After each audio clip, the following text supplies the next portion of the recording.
TV KPM.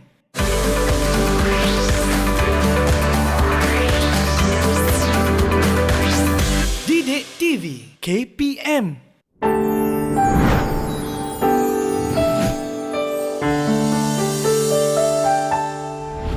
Bismillahirrahmanirrahim. Alhamdulillah nasta'inuhu wa nastaghfiruhu wa na'udzu billahi min syururi anfusina wa min sayyiati a'malina. May yahdihillahu fala mudilla lahu wa may yudlil fala hadiya lahu. Rabbi shrah li sadri wa yassir li amri wahlul 'uqdatam min lisani yafqahu qawli.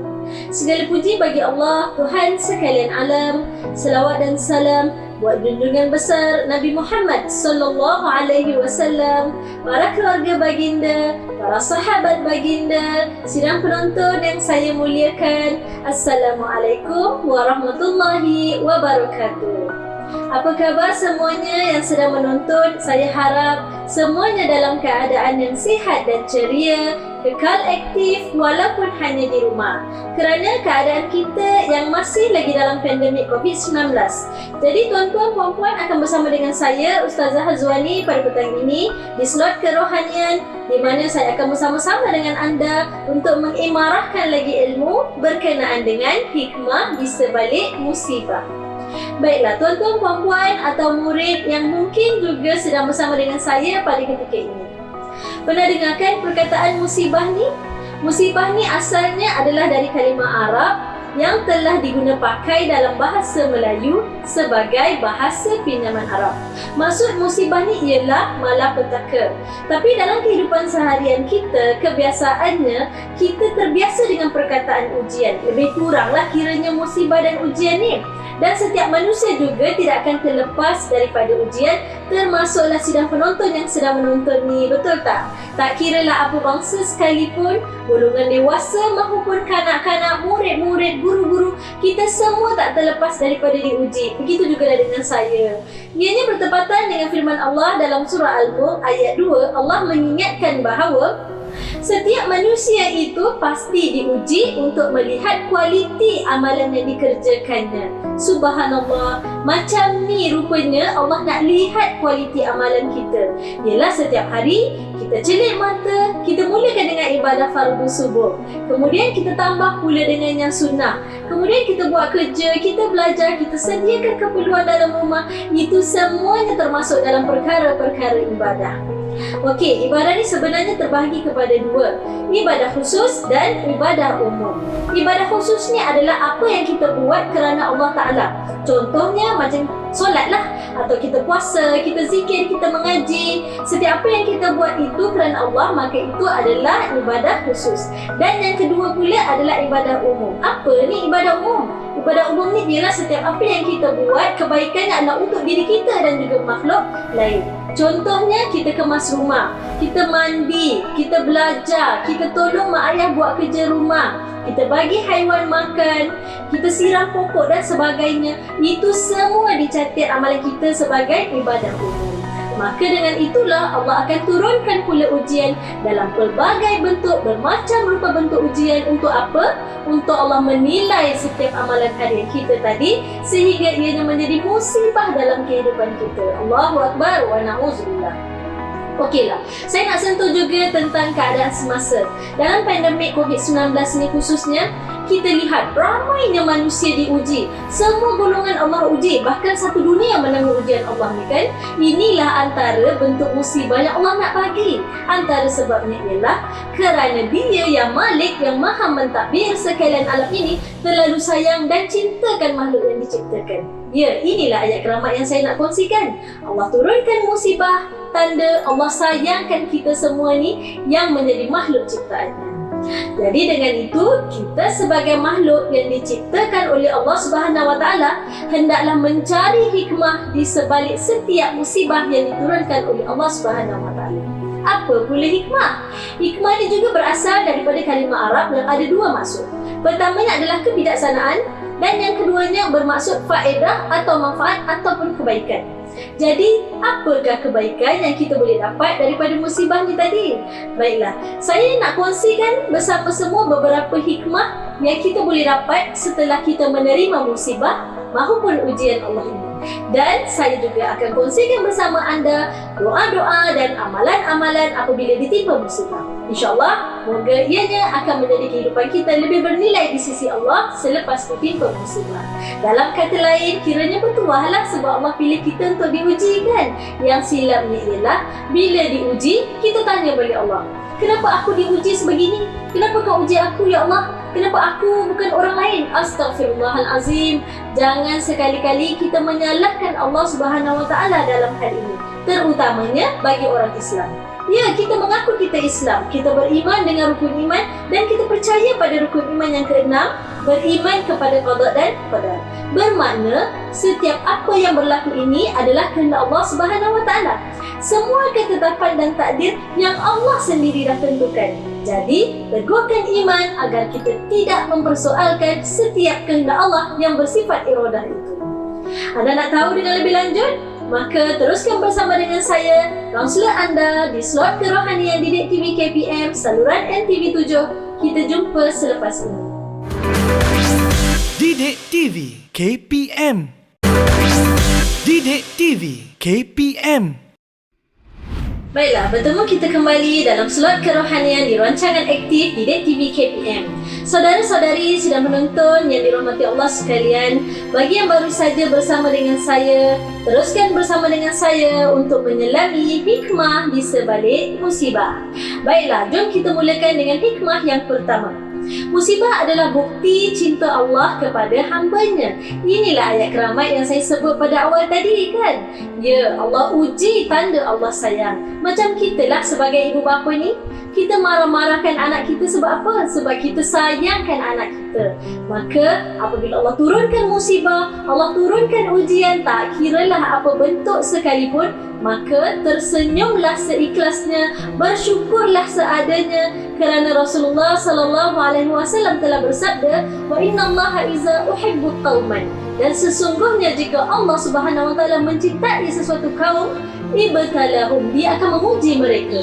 Faman radiya falahu ridha, siapa yang redha maka baginya adalah keredaan Allah Subhanahu Wa Taala.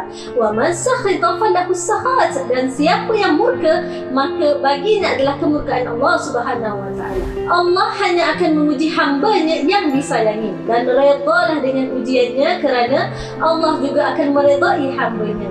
Tapi kalau kita marah, kita tak suka dengan ujian dan musibah tu, maka Allah juga akan marah dan tak suka dengan kita. Na'udzubillah. Baiklah, saya teruskan kepada hikmah yang kedua. Musibah menghapuskan dosa dan kesalahan. Ianya bertepatan dengan sabda Rasulullah SAW, "Ma yazalul bala'u bil mu'min wal mu'minah." Ujian selalu bersama dengan orang beriman lelaki maupun orang beriman perempuan. Fi nafsihi, baik di dalam dirinya, wa waladihi, dan anaknya, wa malihi, dan hartanya, hatta yalqallah, sehinggalah dia bertemu dengan Allah, wa ma'alaihi khati'ah, dalam keadaan yang tidak mempunyai satu kesalahan pun. Hadis ini juga diriwayatkan oleh At-Tirmizi. Maknanya di sini, tuan-tuan, puan-puan, sidang penonton sekalian, Allah Subhanahu Wa Taala ni suka menguji pada lelaki dan perempuan yang beriman. Lagi tinggi darjat keimanannya, maka lagi tinggilah ujian Allah berikan. Dan Allah Subhanahu Wa Taala bukan sahaja menguji pada dirinya, tapi Allah juga menguji pada anak-anaknya, pada hartanya, dan jika dia redha dengan setiap sesuatu ujian itu, maka dia akan kembali pada Allah kelak dalam keadaan yang terpuji. Kerana setiap ujian itu dapat menghapuskan dosa-dosanya di dunia. Subhanallah, Alhamdulillah. Maka beruntunglah orang-orang yang menerima musibah itu kan. Baiklah, apa pula hikmah yang ketiga? Musibah tanda Allah nak berikan sesuatu yang lebih baik. Ianya disebut juga dalam sebuah hadis yang diriwayatkan oleh Imam At-Tirmizi yang berbunyi, Rasulullah SAW bersabda, "May yuridillahu bihi khairan." Barang siapa yang diinginkan oleh Allah akan kebaikan, yusib minhu, maka Allah akan mengujinya. Allahu Akbar, walillahil hamd. Tak kala Allah Subhanahu Wa Taala turunkan musibah, Allah Subhanahu Wa Taala menguji pasangan suami dan isteri, Allah Subhanahu Wa Taala menguji dengan masalah pembelajaran anak-anak, Allah Subhanahu Wa Taala menguji dengan ketidakcukupan harta benda, Atau Allah Subhanahu Wa Taala menguji dengan rezeki bagi setiap sesuatu itu.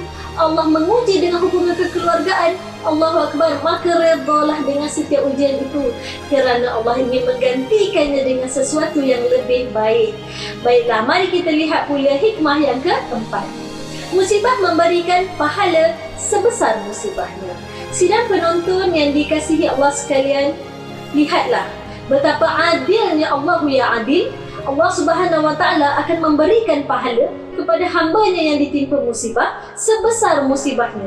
Maksudnya di sini, semakin berat musibah yang menimpa, maka semakin besarlah pahala yang akan diperolehi oleh hamba-Nya dengan syarat mereka tetap bersabar dengan musibah tersebut. Ianya sesuai dengan sabda Nabi SAW, Inna izamal jaza, sesungguhnya besarnya pahala itu, ma'izamil bala, bersama dengan besarnya bala itu. Dan yakinlah dengan janji Allah, syurga pasti miliknya, insyaAllah. Okey, dan hikmah yang terakhir pula, musibah mendapatkan selawat Allah. Selawat di sini bermaksud pujian dari Allah. Kita sebagai manusia dan juga hamba kepada Allah kenalah sentiasa ingatkan diri kita. Jangan sentiasa mengharapkan pujian manusia lain, tetapi mengharaplah kepada pujian Allah. Kerana pujian manusia akan menjadikan diri keji, tetapi pujian Allah menjadikan diri terpuji.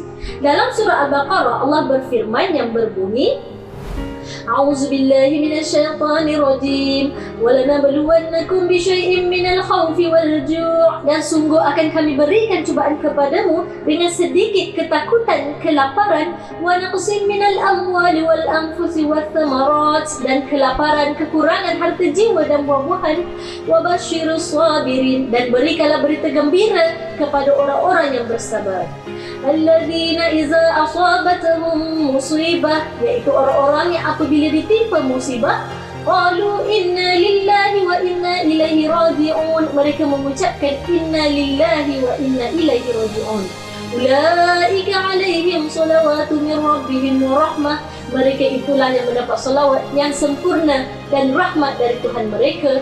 Wa ulaika humul muhtadun, dan mereka itulah orang-orang yang mendapat petunjuk. Sadaqallahul azim, benarlah kata-kata Allah yang Maha Agung. Baiklah, dari ayat suci Al-Quran ini tadi dijelaskan bahawa orang yang bersabar ketika menerima musibah dan ujian Allah, maka dia akan mendapat 3 keutamaan sekaligus. Yang pertama, selawat dan pujian dari Allah. Yang kedua, mendapat rahmat Allah. Dan yang ketiga, mendapat petunjuk Allah. Allahu Akbar. Beruntung kan orang yang diberi musibah ni? Jadi, bersyukurlah kita tak kala menerima musibah Allah Subhanahu Wa Taala, kerana dia adalah sebaik-baik pentadbir sekalian alam. Baiklah, kita berehat seketika. Nantikan sambungannya selepas ini. Didik TV KPM TV KPM Didik TV KPM. Air mata seorang manusia itu adalah fitrah bagi diri kita sebagai hamba Allah yang bersifat ajazun, maknanya lemah. Kerana Allah Subhanahu Wa Taala sahaja yang bersifat qudrah, bermakna berkuasa. Jadi tak salahlah kalau kita nak nangis pun. Dan dengan menangis tu juga sebenarnya boleh menenangkan sedikit resah di hati dan juga fikiran, insya-Allah. Tapi janganlah kita sia-siakan tangisan kita tu dengan begitu saja. Malah biarlah kita menangis tu sambil berdoa dan merayu pada Allah. Allahu basir, Allah maha melihat. Allahu sami', Allah maha mendengar. Allahul alim, Allah maha mengetahui. Allahu akbar, Allahu akbar. Betapa besarnya Allah yang sentiasa menjaga setiap perkara yang ada di setiap sudut atas muka buminya. Jadi, bagaimana pula cara doa yang sebaiknya? Baiklah, ini antara doa yang biasa kita dengar. Inna lillahi wa inna ilaihi raji'un. Allahumma ajurni fi musibati wa akhlif li khairan minha. Kita bukan saja biasa dengar ayat ni kan, tapi kita dah terbiasa pun sebut kalimah-kalimah ni. Alhamdulillah. Jadi, inilah antara ayat yang sepatutnya diucapkan terlebih dahulu apabila kita menerima ujian dan musibah Allah. Inna lillahi wa inna ilaihi raji'un. Sesungguhnya daripada Allah kita datang, kepadanya lah kita harus kembali. Allahumma ajurni fi musibati. Ya Allah, ya Tuhan kami, kurniakanlah ganjaran di atas musibahku ini. Wa akhlif li khairan minha, dan engkau gantikanlah ia dengan sesuatu yang lebih baik. Amin, amin, amin.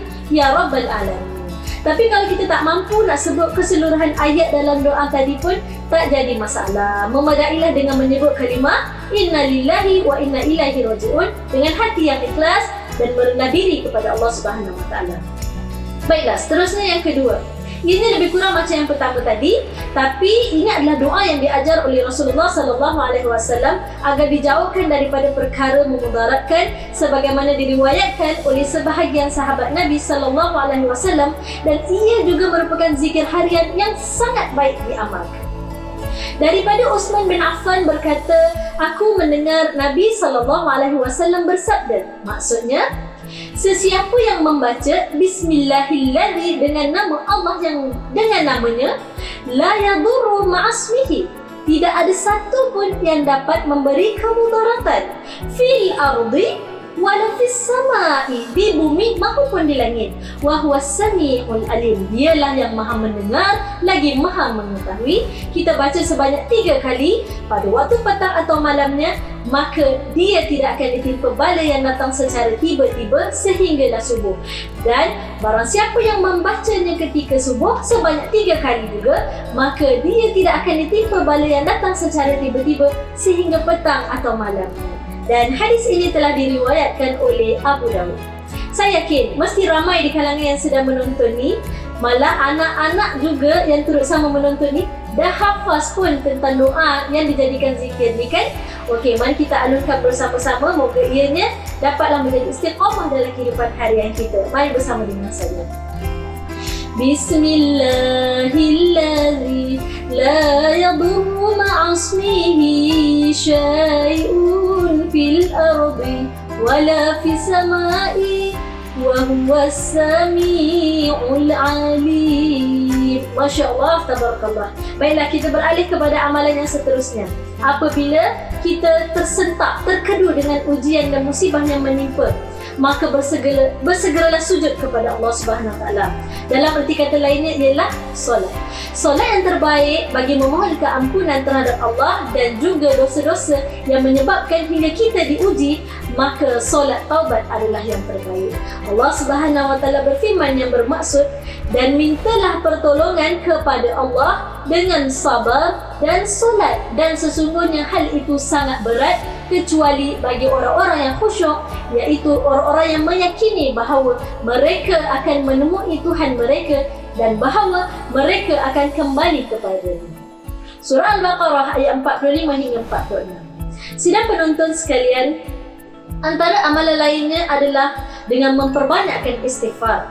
Dengan hanya menyebut kalimah Astaghfirullahalazim, ia mampu membersihkan hati dan fikiran kita, insya-Allah.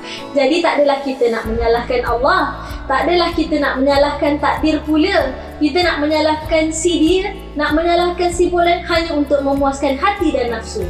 Tapi sebaiknya dengan beristighfar, hati kita akan menjadi tenang. Dan perkongsian yang terakhirnya ialah dengan melakukan muhasabah diri sambil mencari punca sesuatu musibah itu boleh berlaku.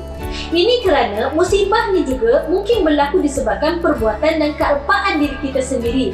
Oleh itu, kita hendaklah berusaha menjauhkan diri dari melakukan sebarang tindakan yang mengundang kerosakan dan kebinasaan.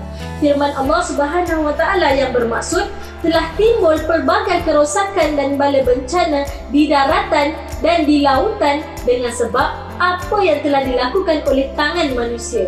Timbulnya yang demikian kerana Allah hendak merasakan mereka itu adalah sebahagian dari balasan perbuatan-perbuatan buruk yang mereka telah lakukan, supaya mereka kembali insaf dan bertaubat. Surah Ar-Rum ayat 41. Sadaqallahul azim. Maka benarlah kata-kata Allah yang Maha Agung. Semoga setiap apa yang dikongsikan bersama pada petang ini dapatlah ianya menjadi pegangan bagi diri kita, khususnya umat Islam tak kala musibah datang melanda. Sayangkan anak, tangan-tangankan. Sayangkan isteri, tinggalkan. Sayangkan Allah, terimalah ujian. Sekian aku qauli hadza wa astaghfirullahal azim wa lakum. Wassalamualaikum warahmatullahi wabarakatuh.